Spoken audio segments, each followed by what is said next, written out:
ولایت تکوینی امامت چاہے تو منتقل کر دیتی ہے کہ جس کا نام کرامت انسانوں میں قرار پاتا ہے۔ صاحب کرامت ہو جاتا ہے وہ شخص کہ جو اپنی زندگی میں ولایت امیر المومنین کا اقرار کر لے اور اس کے اوپر عمل کرنے کا ارادہ کر لے۔ نعرہ صلوات۔ اللہم صلی علی محمد۔ اب جس کے دل میں بھی خواہش ہو وہ مولا کائنات سے اور ائمہ معصومین علیہ السلام سے وابستگی اختیار کرے اور وہ اس کے ظرف کے مطابق جتنا بھی چاہیں گے عطا کر دیں گے۔ ولایت تکوینی کیا ہوتی ہے؟ جو ارادہ کرے اور جو کہہ دے اور تمام مخلوق اس کے حکم کو مانے۔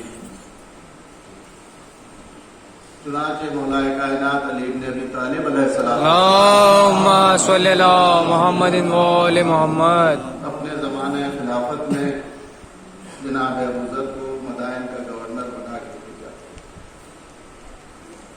اور آپ اسی سادگی کے ساتھ کہ جو مولا کائنات کا طریقہ ہو پہنچے تو لوگ جو انتظار میں کھڑے تھے کہ گورنر آ رہے ہیں ہماری حکومت کے، انہوں نے دیکھا کہ ایک شخص ہے کہ جو پیدل اپنا سامان کندھے پہ رکھے ہوئے چلا۔ یہ لوگ پہچان نہ سکے اور کہا کہ کیا آپ نے راستے میں کوئی سواری دیکھی؟ مولا نے گورنر کو بھیجا ہے کہ آپ سے ان کی راستے میں ملاقات ہوئی۔ تو جناب ابو ذر نے کہا کہ مولا نے مجھے کو تو بھیجا نہیں تو گورنر۔ ان کی سادگی سے لوگ یقین کرنے کو تیار نہیں تھے کہ یہ گورنر۔ آپ نے جب نامہ دکھایا، تحریر دکھائی مولا کائنات کی، تو سب مجبور ہوئے انہیں گورنر ماننے پر۔ اور جب یہ پتہ چل گیا کہ یہی گورنر ہیں تو خوشامدی انداز جیسے آج آپ دیکھتے ہیں ایسے ہی اس زمانے میں نہیں تھا۔ لوگوں نے خوشامد کی کہ چلیے آپ کے ٹھہرنے کا انتظام ہم نے کیا ہے، آپ چلے اور وہاں پہ قیام کریں۔ جناب ابو ذر نے ارشاد فرمایا کہ میں تمہارا خیال رکھنے کے لیے آیا ہوں کہ میں تمہارے اوپر حاکم ہوں اور مجھے حاکم بنا کے بھیجا گیا ہے۔ تمہاری ضرورتیں پوری کرنے کے لیے میں آیا ہوں، تم میری ضرورتیں کیسے پوری کرو گے؟ اور میں مسجد میں قیام کروں گا تاکہ ہر کس و ناکس جب چاہے ہم سے ملاقات کر لے۔ یہ ہے عدل مولا کائنات علی بن ابی طالب علیہ السلام۔ اللہم صلی علی محمد وآل محمد۔ اس انداز سے حاکم رہے کہ کسی کو ملنے میں اور اپنی حاجت کہنے میں کوئی تاخیر نہ ہو۔ اب عدل و انصاف سے جناب ابو ذر غفاری نے حکومت کرنا شروع کی۔ تو اب جتنے گھوس خور آج کے زمانے میں بھی ہیں اور ہر زمانے میں رہتے ہیں، اور اگر نہ ہوتے تو شریعت میں یہ حرام نہ قرار دیں۔ جو عمل ہو رہا ہے اسی میں بتایا جا رہا ہے کہ یہ جائز ہے اور یہ حرام۔ تو ان لوگوں کو پریشانی ہوئی کہ اب ہمارا نفع کا کاروبار کیسے چلے گا، ہم زیادہ نفع کیسے لیں، کیونکہ اسلام میں زیادہ نفع لینا بھی منع۔ جتنی ضرورت بھر ہے اتنا آپ نفع لے سکتے ہیں، ضرورت سے زیادہ نفع نہیں لے سکتے ہیں۔ جیسے اس وقت آپ حضرات جی ایس ٹی سے پریشان ہیں کیونکہ اب یہ ضرورت سے زیادہ لیا جاتا ہے۔ تو چنانچہ آپ کے حکم کے مطابق عدل و انصاف کی حکومت قائم ہوئی، لیکن چوروں کو پریشانی شروع ہو گئی اور انہوں نے اپنی یہ ناکام کوشش کی کہ مولا کے بنائے ہوئے گورنر کو بدنام کیا، اور اس کے لیے انہوں نے کہا کہ چوریوں میں اضافہ کرا دو تاکہ یہ بات شکایت مولا کائنات تک بھیجی جائے کہ جن کو آپ نے بھیجا ہے ان کے زمانے میں چوریاں بہت ہو رہی ہیں۔ چوریوں میں اضافہ ہوا، لوگ پریشان ہوئے۔ جناب ابو ذر سے آ کے کہا کہ آپ کے آنے کے بعد یہ مسئلہ پیدا ہوا۔ آپ نے 3 نمازوں کے بعد سب کو اصلاحی کلام سے نوازا کہ دیکھو چوری حرام ہے اور اس کو نہ کیا کرو۔ اور 3 نصیحتوں کے بعد چوتھے دن آپ نے اعلان کیا کہ آج اگر کوئی بعد نماز عشاء نکلے گا تو وہ خود اپنا ذمہ دار ہو. اور آپ بعد نماز عشاء مدائن کے چوراہے پہ آئے اور آنے کے بعد ارشاد فرمایا کہ اے مدائن کے کتوں آ جاؤ. اور سارے مدائن کے کتے آ گئے. یہ ہے ولایت تکوینی کا ایک معمولی حصہ جو مولا نے اپنے گورنر کو عطا کیا تھا. وہ کتے آ گئے اور آنے کے بعد آپ نے حکم دیا کہ میرا حکم ہے مولا علی کے حکم کے سبب سے کہ تم اب جو کوئی بھی چوری کے ارادے سے نکلے اس کو نوش کر لو. اور چنانچہ کتوں نے جناب ابو ذر غفاری کے حکم کو مانا. جو بھی چوری کے ارادے سے نکلا اس کو ان کتوں نے سزا دے دی. یہ ہے ولایت تکوینی. اسی لیے ہمارے یہاں امام جمعہ امام ہی مقرر کرے گا تاکہ جو خطبہ ہوتا ہے 2 خطبے ہوتے ہیں اس میں ایک حکم کا خطبہ ہوتا ہے, ایک نصیحت کا ہوتا ہے اور ایک حکم کا ہوتا ہے. اور جب اس میں خطبے میں کچھ کہے تو وہ حکم ایسا ہو کہ جو نافذ بھی ہو جائے. اب اگر آج لوگ ولایت امیر المومنین کے برابر اپنی ولایت کو ثابت کرنا چاہتے ہیں تو اپنے خطبہ جمعہ میں کوئی ایسا حکم دے کے دکھائے کیا بات ہے کہ جو نافذ ہو جائے. تو جب ایسا اختیار نہیں ہے تو پھر اس کا دعویٰ بھی نہیں کرنا چاہیے. اسی لیے ہمارے یہاں واجب نیت سے غیبت امام میں جمعہ نہیں پڑھا جاتا. اس بات کو سمجھ لیجئے اور اپنے بچوں کو بتا دیجیے. جمعہ جو ہے واجب نہیں پڑھ سکتے. اب جمعہ ہمارے یہاں واجب جو تاکیدی ہے, اختیاری کہتے ہیں اسے کہ آپ کو اختیار ہے کہ آپ پڑھ سکتے ہیں لیکن واجب نہیں. وہ سبب دشمن ہے. تو دشمن آپ کو قتل کرنے کا بہانہ بنا رہا ہے کہ ان کے یہاں جمعہ نہیں ہے لہذا یہ کافر ہے. اس لیے حکم جمعہ کوئی صاحب کے زمانے میں یہ حکم ہوا کہ اگر جمعہ قائم ہے تو شرکت کرنا لازم ہے. اور یہ حکم بھی انہوں نے جب دیا کہ جب صدام کی طرف سے یہ پریشر تھا کہ آپ لوگ جمعہ پڑھیں اور انہی کے ساتھ پڑھیں, یعنی آپ اپنا نہ قائم کریں, جو ان کے ملک میں جمعہ ہو رہا ہے اور جو پیش نماز پڑھا رہا ہے اسی کے پیچھے پڑھیں. تو انہوں نے حکمت عملی کے ساتھ فتویٰ دے دیا کہ اگر جمعہ قائم ہے تو شرکت واجب. کتنا ہے کوئی صاحب کا فتویٰ, اگر جمعہ قائم ہے تو شرکت واجب. اب جمعہ کے قیام کے مسائل پہلے پڑھ لیجئے کہ جمعہ قائم کیسے ہوتا ہے. جمعہ قائم ہونے کی پہلی شرط ہے کہ حکومت ہو. اگر حکومت نہیں ہے تو جمعہ قائم نہیں ہوگا. کیوں؟ کیونکہ ایک خطبہ اس میں حکم ہوتا ہے. جیسے آپ کی پارلیمنٹ میں بل پاس ہوتے ہیں ویسے ہی اللہ کے قانون میں نماز جمعہ میں جو حکم دے دیا جاتا ہے وہ قانون بن جاتا ہے. اور یہ جو فتویٰ آپ کے درمیان گھوم رہا ہے تما اور زنجیر کے سلسلے سے, اسے واضح اس لیے کرنا ہے کہ آج بھی ماتم کیا ہے اور کل بھی آپ کو, تو شک و شبہ میں کوئی عبادت کرنا مناسب نہیں ہے. یقین کی منزل تک پہنچ جائے. تو اب خامنائی صاحب شہرود ایک وہاں کا شہر ہے, صوبہ ہے, وہاں دورے کے لیے گئے. حاکم ہیں, جاتے ہیں عالم. وہاں کے امام جمعہ نے یہ کہا کہ آپ جو ہیں جمعہ پڑھائیں. ظاہر سی بات ہے کہ بزرگ عالم آ گیا تو اس سے پھوٹ جو ہے وہ ہٹ. اور اس کے ساتھ یہ خواہش ظاہر کی کہ آپ یہاں پہ بڑی بڑی تلواروں کے ساتھ لوگ ماتم کرتے ہیں, کچھ نصیحت پر ماتم. چنانچہ انہوں نے خطبہ میں نصیحت کر دی. نصیحت کا خطبہ اور ہے اور حکم کا خطبہ اور ہے. انہوں نے جو کچھ گفتگو کی وہ نصیحت کے خطبے میں کی, کیونکہ خواہش بھی نصیحت ہی کی گئی تھی, حکم کی نہیں کی گئی. اور اس کے بعد نیچے کے لوگوں نے اسے کہا کہ چونکہ وہ ولی فقیہ ہیں اور خطبے میں انہوں نے یہ ارشاد فرما دیا ہے لہذا یہ فتویٰ ہو گیا۔ اب جو اخباریت آپ کے سامنے لائی جا رہی ہے وہ اسی بنا پہ کہ آپ تقلید کرتے ہیں تو اس فتوے کو مانیے، اور اگر نہیں مان رہے ہیں تو آپ اخباری ہیں کہ یعنی آپ تقلید نہیں کرتے۔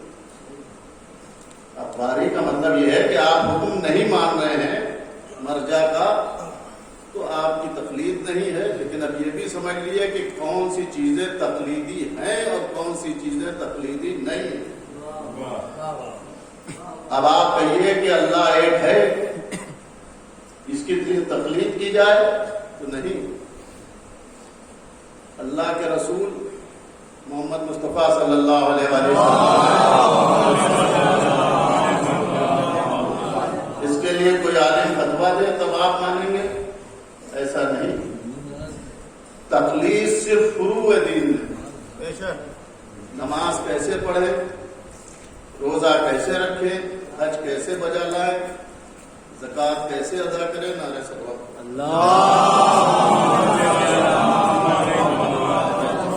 کس وقت نماز واجب ہے، کس وقت نماز مستحب ہے اور کس وقت نماز حرام ہے۔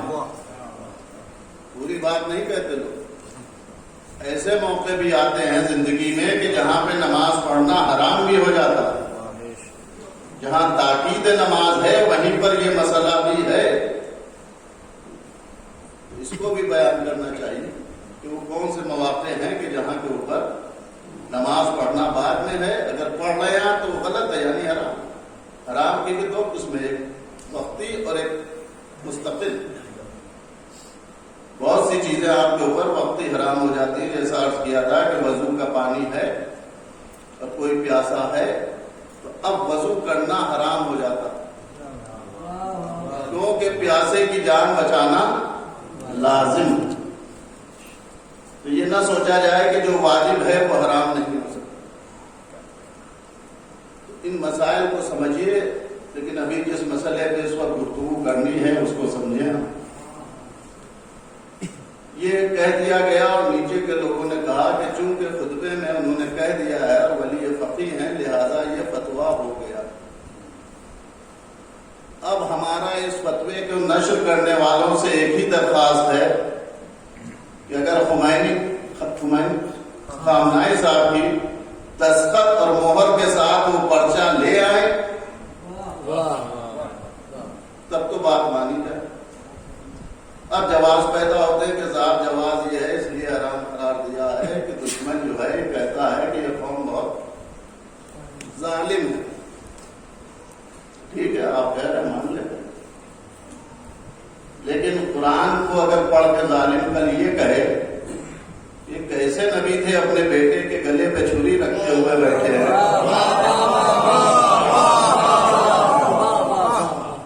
اگر آپ قرآن کی اس آیت کو ہٹا کے قرآن پڑھ سکتے ہو تو ہم فما چھوڑ کے ماتم ہاتھ کا کر سکتے ہیں۔ دشمن کے اعتراض کی بنا کے اوپر کچھ چھوڑا نہیں جاتا۔ دشمن تو اپنے اعتراضات کرتا جائے گا، جس چیز پہ کرتا جائے آپ چھوڑتے جائیے، یہ اصول نہیں ہے۔ خمینی صاحب نے یہ اصول بنایا کہ جو شک پیدا کرے اسے قتل کرو۔ وہی ایران کا فتویٰ ہے خمینی صاحب کا، اس سے پہلے تھا کہ جب سینیٹک ورژن لکھی گئی تو انہوں نے کچھ نہیں کیا، اپنے گھر میں اپنے کمرے میں اپنے کاغذ کے اوپر 2 سطریں لکھ دی کہ لائق قتل ہے، کیونکہ اس نے رسول اور قرآن کے سلسلے میں شک پیدا کیا ہے۔ جو شک پیدا کرے اسے قتل کر دیا جائے۔ ابھی آپ جنگ احد سن کے آ رہے ہیں، جنگ احد میں ثقلین کے برابر ضربت کیوں قرار دی گئی؟ کیونکہ دشمن شک پیدا کر رہا کہ کہاں ہے تمہاری جنت، نکلو اگر تمہاری جنت ہے، مار دو تو غازی بن کے جاؤ جنت، اور مر جاؤ تو شہید بن کے جاؤ۔ اور کوئی اٹھ نہیں رہا تھا۔ اس وقت جو کچھ اسلام پھیلایا گیا تھا اس کا دار و مدار آخرت تھی، جنت. اس کو وہ چیلنج کر رہا تھا کہ جس کے لیے تم پریشان ہو حاصل کرنے کے لیے، لو آؤ ہم دے رہے ہیں، مر جاؤ ہمارے ہاتھ سے تو جنتی، اور مار دو تو جنتی. اب جنت کی حاجت رکھنے والے خاموش کیوں بیٹھے تھے؟ سب اٹھتے کہ ہاں بھائی ہم جا رہے ہیں، لیکن کوئی نہیں اٹھا. تو جب یہ سلسلے سے پاکستان میں میرے والد پڑھ رہے تھے تو ایک پرچہ آیا کہ آپ بڑھ کر رفر سے یہ کہتے ہیں کہ کوئی نہیں اٹھا. تو وہاں سلمان، ابو ذر، مقداد یہ سب بھی تو بیٹھے تھے، ان میں سے کوئی کیوں نہیں اٹھا؟ تو یہ صحابی بھی تو موجود تھے، ان میں سے کوئی کیوں نہیں اٹھا؟ میرے والد نے جو جواب دیا کہ وہ کہہ رہا تھا کہ مار دو تو جنتی، مر جاؤ تو جنتی. اور رسول کہہ رہے تھے کہ جو اس کے مقابلے پہ جائے گا وہ میرا وسیع ہوگا اور جانشین ہوگا.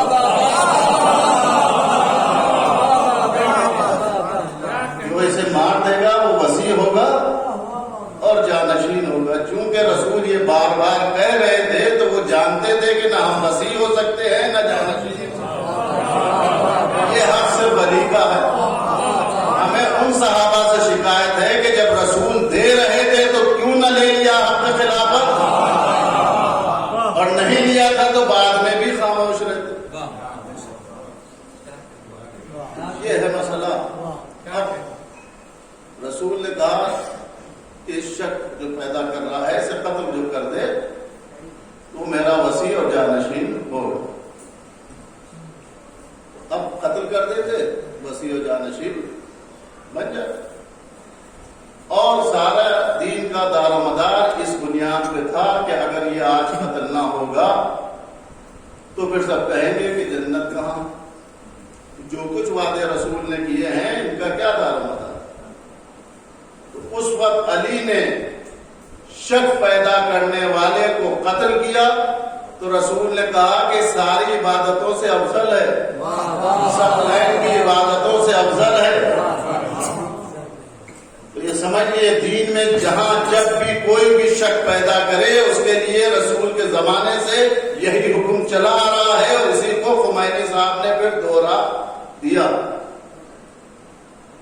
جب سینیٹک ورسن لکھی گئی تو یہ نہیں کہ اس کے جواب اس آیت سے دے دو اور اس حدیث سے دے دو اور یہ رائٹر کو بلا لو لکھوا دو 4 کتابیں، 2 ٹکڑا، اور انہوں نے لکھ دیا. اور ظالم پہ اثر یہ ہوا کہ اس دن سے وہ آزاد جی نہیں سکا.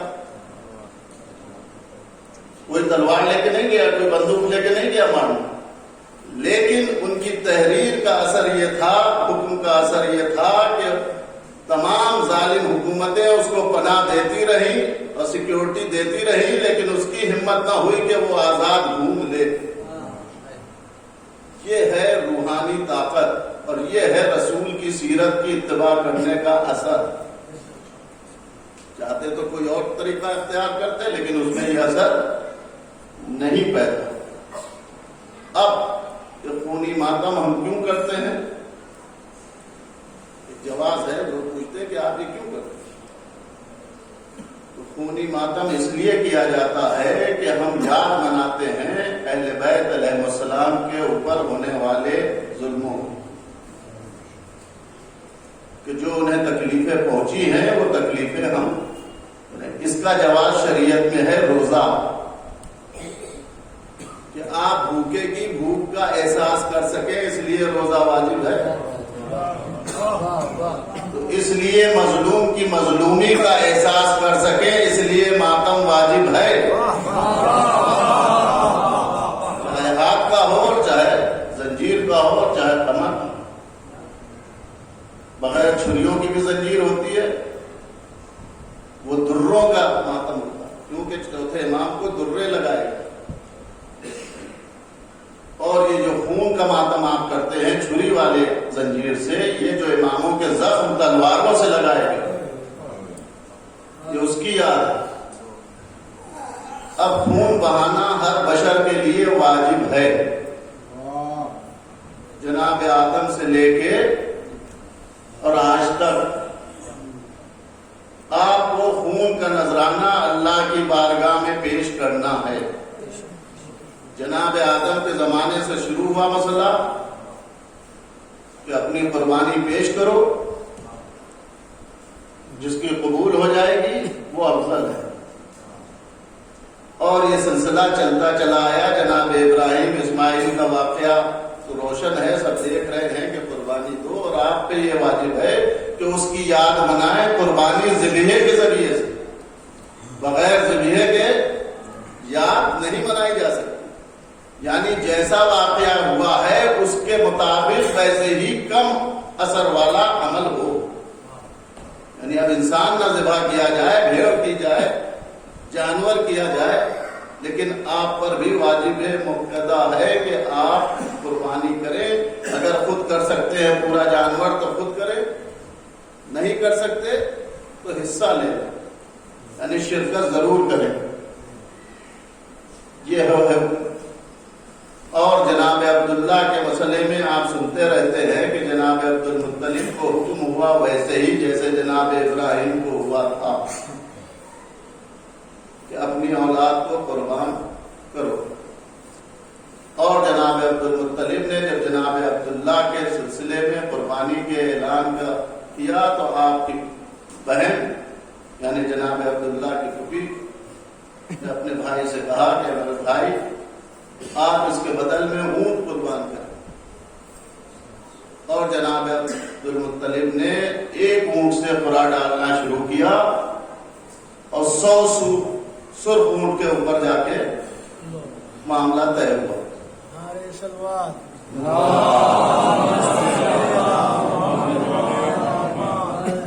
ورنہ جناب عبداللہ کی قربانی ہو جاتی اور رسول اللہ دنیا میں یہاں تک قربانی کا حکم آیا تو سمجھ لیے کہ کیا کرنا ہے اللہ کی راہ میں۔ یہ خمس زکوٰۃ جمع کرنے کے لیے اسلام نہیں آیا تھا، بیت المال جمع کرنے کے لیے اسلام آیا ہے، اپنا قربانی دینے کے لیے اللہ کی راہ۔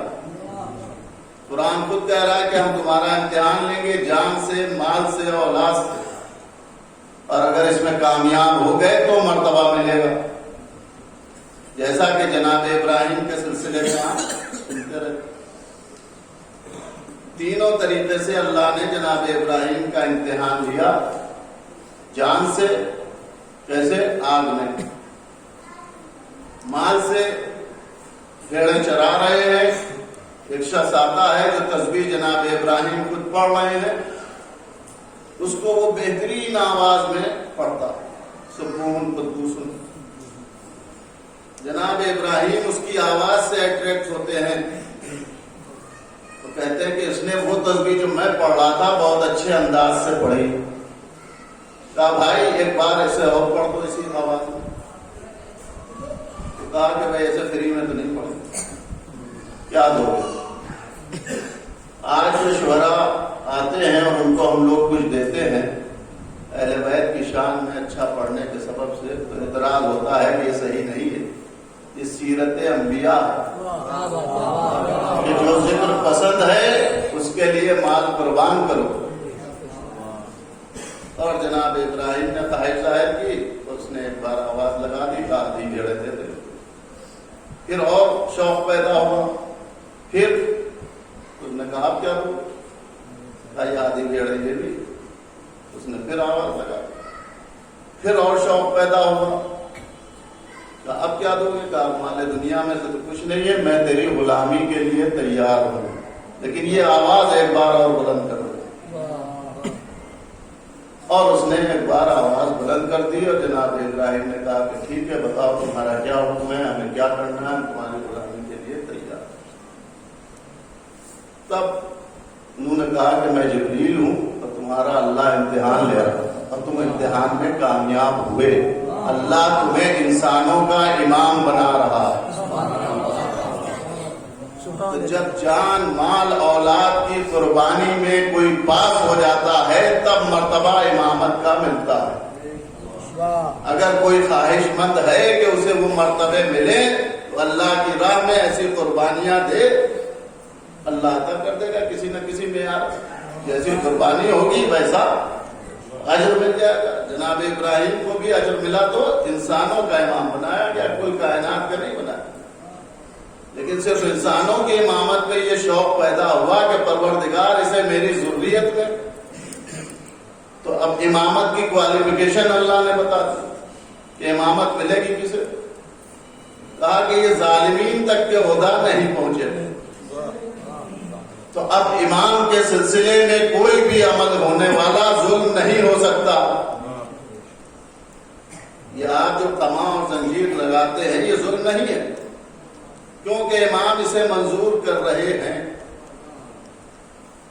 تو جب امام منظور کر رہے ہیں تو یقیناً یہ ظلم نہیں ہو سکتا, کیونکہ امام وہ ہو ہی نہیں سکتا جو ظلم برداشت بھی کر لے. وہ امام نہیں ہو سکتا. اب یہ آپ کا جو ماتم ہے یہ امام کی رضامندی سے. میں نے صبح کی مجلس میں عرض کیا تھا, وہاں پہ لوگ کم تھے, یہاں پہ سب لوگ ہیں, سب کو معلوم ہونا چاہیے کہ 2 معجزات میرے والد نے بیان کیے اور وہ مجلسوں میں ریکارڈ بھی ہیں ان کی آواز. ایک 1939 میں سب زیارت کے لیے گئے ہوئے تھے, ہمارے گھر کے سب بزرگ, مائی کو بھی ہمارے والد اور بھی بہت سے لوگ. انہوں نے اپنی آنکھ سے اس معجزے کو دیکھا اور سنا, اور یہ معجزہ آج بھی وہ جو رجسٹر ہوتا ہے روزے کا کہ جس میں معجزات ہوتے ہیں وہ درج کیا جاتا ہے, ڈائری, وہ آج بھی موجود ہے. جسے خواہش ہو, اطمینان نہ ہو, جا کے زیارت پہ جائے اور وہاں رجسٹر میں 1939 کے محرم کے معجزات کی فہرست دیکھ لے کہ کیا کیا ہوا. اس وقت تمام یہ بنی اسد کے لوگ آ کے قما کا ماتم کرتے تھے کربلا. تو صفائی کی دشواری ہوتی تھی, تو یہ ہوا کہ حرم میں نہ کریں, لہذا حرم بند کر دیا جائے. جب ماتم ہو جائے گا تو اس کے بعد حرم کھولا جائے گا. اور وہ لوگ آئے, انہوں نے نہ کسی مرجع سے رجوع کیا, نہ کسی انتظام کار سے شکایت کی. بھیا یہاں ماتم کرتے تھے, جیسے امام باڑے میں آپ آتے ہیں زیارت کرنے کے لیے, اگر بند ملے تو آپ منتظمین سے کہیں. لیکن انہوں نے کسی منتظمین سے نہیں کہا. انہوں نے گنبد کی طرف ایسے ہاتھ اٹھائے سب اور کہا کہ ہم یہاں ماتم کرنے آئے ہیں, جہاں کرتے تھے وہاں کریں گے. اگر ماتم کروانا ہے تو دروازے کھولو. اور دونوں حرم کے بیک وقت سارے دروازے کھلے اور ماتم وہیں ہوا. اور محسن الحکیم صاحب کا دور تھا اور پوری دنیا نے دیکھا. تو جہاں امام کی اجازت مل گئی ہو حرم میں ماتم کرنے کے لیے, اگر اتنا بھی علم نہیں ہے تو ہم کاہے کے لیے اسے عالم تسلیم کریں.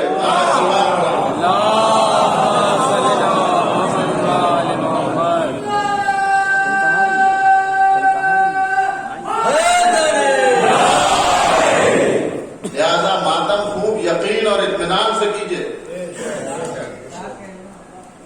شک و شبہات میں رہ کے نہ کیجیے کہ ہمارے عالم کا فتویٰ ہے ہم کریں کہ نہ کریں. اس میں عالم کی ضرورت ہی نہیں, امام خود اجازت دے چکے. اور آج آپ جاتے ہیں دیکھتے ہیں ویڈیو کہ حرموں میں ماتم ہو رہا ہے, جہاں مرجع رہتے ہیں وہاں ماتم ہو رہا ہے, اور جہاں مرجع کے چمچے رہتے ہیں وہاں روکا جا رہا ہے.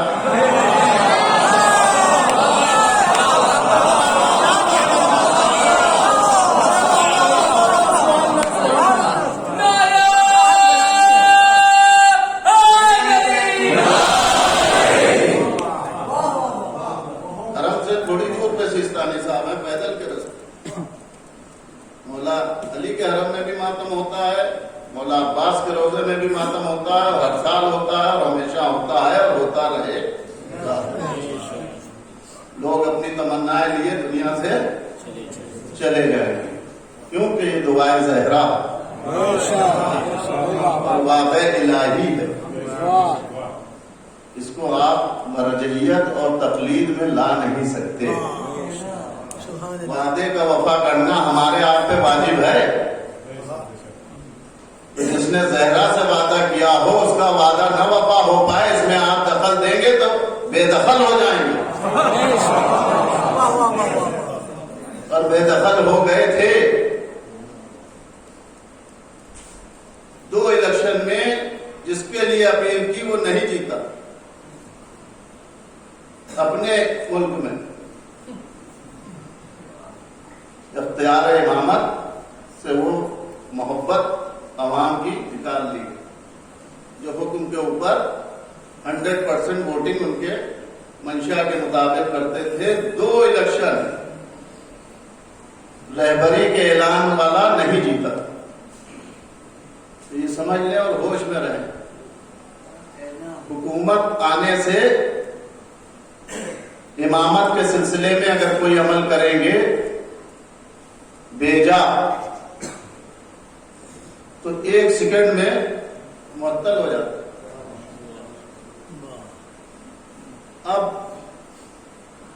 امام حسین علیہ السلام کے سلسلے میں یہ یاد رکھیے، آپ بھی ان کی بات نہیں، یہ سب کے لیے حکم ہے کہ ماتم کر کے ایسا کوئی عمل نہ کر دیں کہ جس کی وجہ سے سب کچھ ختم ہو جائے،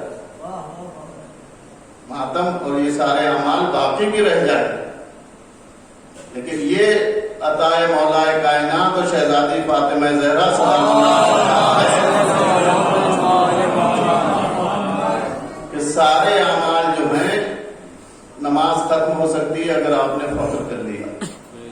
اب میں تو بڑی نمازیں پڑھ لی، سارے علماء کہیں گے سب ختم، اب کی تو ہم نے 30 روزے رکھ لیے، اگر 4 لوگوں سے کہہ دیا سب ختم۔ ہم تو حج کرائے 20 بار، انہوں نے کہا وہ حج نہیں رہا۔ جہاں آپ نے فخر کیا اپنے اعمال کے اوپر، اعمال ختم، لیکن صرف اور صرف ایک یہ واحد عمل ہے ادائے سید الشہداء کہ جتنا فخر کیجیے گا اتنا عطا ہوگا۔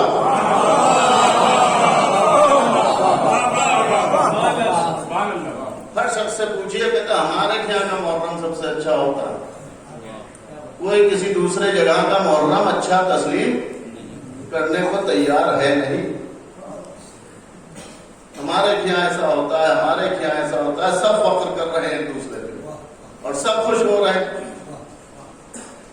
تو یہ عمل وہ ہے کہ جو ختم نہیں ہوگا، باقی سارے اعمال ختم ہو جاتے ہیں کرنے کے بعد بھی۔ اب جناب عبداللہ کی قربانی کی منزل چل گئی اونٹوں کے سبب، لیکن یہ حکم ختم نہیں ہوا۔ اب رسول خدا کی گود میں جناب قاسم بیٹھے ہوئے ہیں، آپ کے فرزند، اور امام حسین علیہ السلام۔ اللہ کا حکم آتا ہے جبریل کے ان 2 فرزندوں میں سے ایک کو اللہ کی راہ میں قربان کیجیے۔ رسول کہتے ہیں کہ حسین عزیز ہے، جناب قاسم کو لے جاؤ۔ اب بیٹے کو آپ کیا کہتے ہیں اپنی زبان میں؟ میرا خون ہے۔ اپنی اولاد کو ہندوستانی زبان میں کہتے ہیں یہ میرا خون ہے۔ تو جب رسول کا خون حسین پہ قربان خود حسین نے کر دیا تو ہمارے اور آپ کے خون کا کیا اہمیت رکھتا ہے؟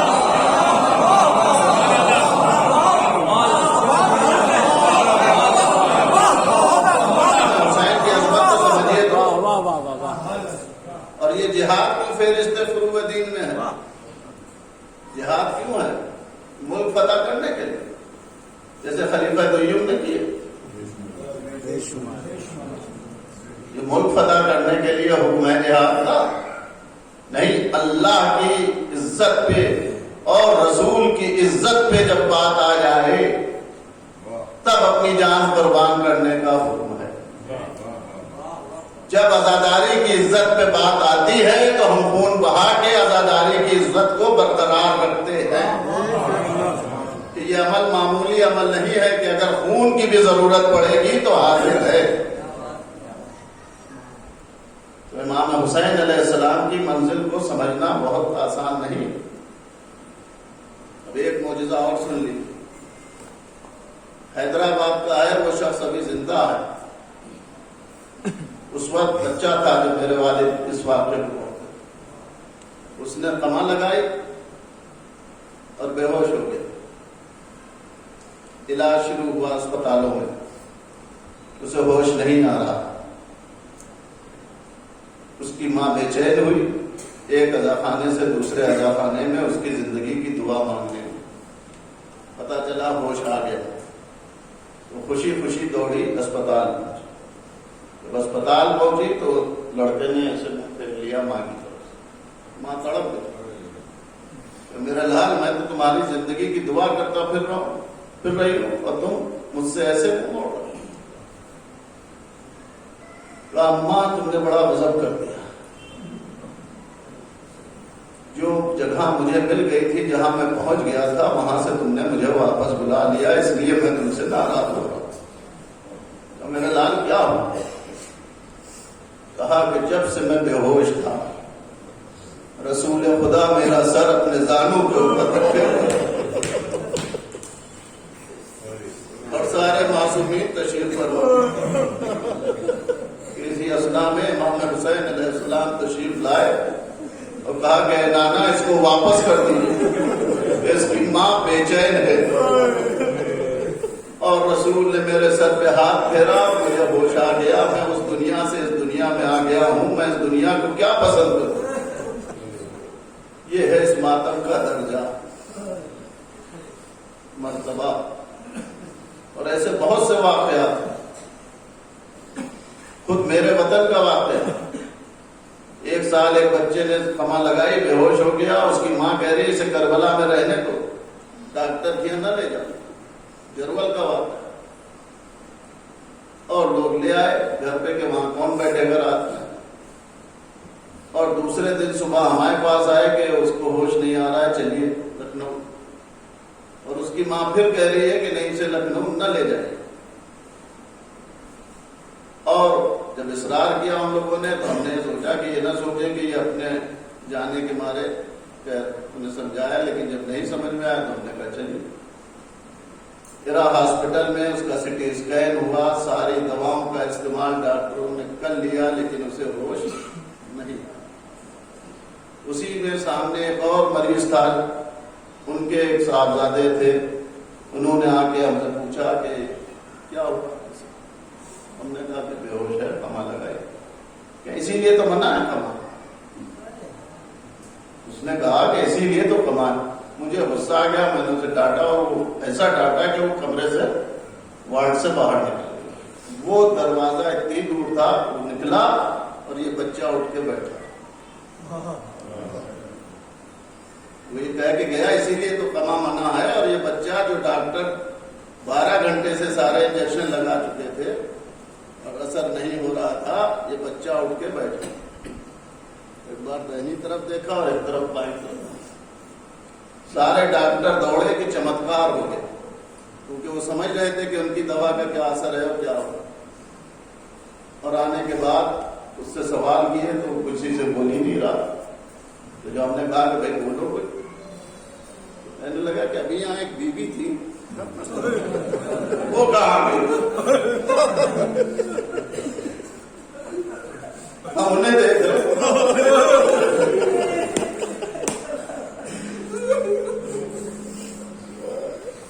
اور پھر ڈاکٹروں نے اس سے سوال کرنا شروع کیے یہ جاننے کے لیے کہ اس کا دماغ پوری طرح سے کام کر رہا ہے کہ نہیں.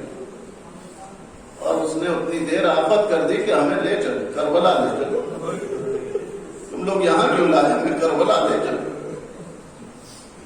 ایسے ایسے معجزات ہیں موجود. امام حسین علیہ السلام کے سلسلے میں ایسے ایسے ہر عمل کے لیے معجزات موجود. جو لوگ اعتراض کرتے ہیں کہ یہ کیوں ہوتا ہے, اس کے لیے شہزادی نے معجزے کی شکل میں جواز پیدا کی تاکہ آپ اس عمل کو کر سکیں. اب سوال ہوتا ہے اخلاقی طور کے اوپر کہ اگر کوئی آپ کے لیے جان قربان کرے تو آپ کا کیا بنتا ہے. جو اپنا بھرا گھر قربان کر دے اس کے لیے اگر ہم اتنی دیر ماتم کر لیتے ہیں تو اس میں کون سی بڑی بات. اور اس کا بھی عوض ہماری نجات ہے. آپ امام کا کیا اجر ادا کریں گے, آپ امام کو کیا نظر کریں گے. نظر کرنے والے کربلا میں کر گئے اپنی اولادوں کو. آج ہم اور آپ تھوڑی سی نظر کرتے ہیں تو فخر محسوس کرتے ہیں، لیکن کربلا کی مائیں شب عاشور اپنے بچوں کو آمادہ کر رہی ہیں کہ اگر جان دینے میں تاخیر کی تو دودھ نہ بخشے. اسی اسنا میں رات بھر مولا عباس تمام خیموں کے دلایا پھر رہے تھے اور بیویوں کی باتیں سن رہے. جب جناب ام کلثوم کے خیمے کے قریب پہنچے تو دیکھا بیوی رو رہی ہے. پوچھا عباس کے ہوتے ہوئے آپ کیوں رو رہے ہیں؟ کہا کہ میرے پاس کوئی فرزند نہیں ہے کہ حسین پہ قربان کر سکوں.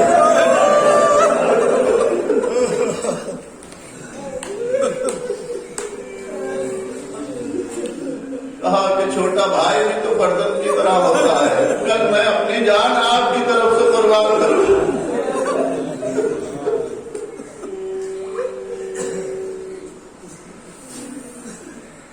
صبح ہوئی اور سب نے خواہش ظاہر کرنا شروع کی کہ ہمیں قربان کر دیا جائے، ہمیں اجازت مل جائے. سب اپنی قربانی پیش کی. اب مولا عباس دن بھر میں کتنی بار مولا سے اجازت مانگ چکے اس کی گنتی بھی شمار نہیں ہو سکتی. اب آخر وقت میں آئے ہیں اور کہہ رہے آقا آپ تو اجازت دے دیجیے. کہا کہ تم علمبردار ہو لشکر کے. کہا علمبردار تو ہوں، لشکر کہاں ہے؟ کہا لشکر تو پہنچ گیا جنت. کہا بس علمبردار وہ بھی وہیں جانے کی اجازت. ابھی یہ گفتگو ہو رہی تھی کہ ننھے ننھے بچے صدائے اللہ بلند کرتے ہوئے آ گئے. امام حسین نے کہا کہ بھیا عباس ان بچوں کے لیے پانی کی سبیل کرو، لیکن اس سے پہلے ملاقات کے لیے جناب زینب کے پاس گئے مولا عباس. جناب زینب نے کہا بھیا بابا نے 21ویں رمضان کی شب مجھ سے کچھ کہا تھا. میں یہ سوچتی تھی کہ بابا یہ کہہ رہے ہیں لیکن عباس کے ہوتے ہوئے یہ کیسے ممکن ہوگا؟ مولا نے پوچھا کیا کہا تھا؟ مولا نے بابا نے کہا تھا کہ زینب تمہارے سر سے چادر چھینی جائے گی.